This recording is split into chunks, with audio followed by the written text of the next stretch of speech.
నాకు వాళ్ళలాగా తిరగాలని ఉండదా? 10 ఫంక్షన్లకు అడిగితే ఒక్కదానికి తీసుకోతావు. ఓ ఇక నువ్వు ఒక్కొనివే ఆఫీస్ లో జాబ్ చేస్తున్నావు. అరే ఇప్పుడు నాన్నకేం పని లేదు కదా, పుట్టికి ఇంట్లో ఉండి ఏం చేస్తాడు? నేను జాబ్ చేస్తున్నా, వాళ్ళ లెక్క మనం తిరగాలంటే ఎట్లా కుదురుతుంది? అది కాదే, మీ మామ కూడా గద్దే, పని చేసేటప్పుడు ఎక్కడికి తీసుకెళ్లేవాడు కాదు. ఇప్పుడు ఏం పని లేదు కదా, అందుకే తీసుకెళ్తాడు. సరే సరే, అందరూ నాకే పెట్టోలే, మీరైతే పోయిరారి.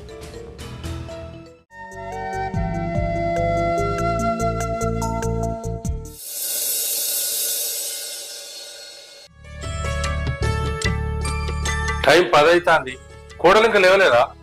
ఇవాళ ఆదివారం కదా, పిల్లలకు స్కూల్ లేదు, లేటుగా లేస్తుంది కదా. మరి ఇప్పుడు నేను గోలు వేసుకోవాలి కదా, టిఫిన్ కావాలన్నా ఎట్లా మరి? నేను ఉప్మా వేసుకొత్తది, తిన్నాక గోళీలు వేసుకుందాం. సరే సరే, చెప్పని చేసుకురాకు.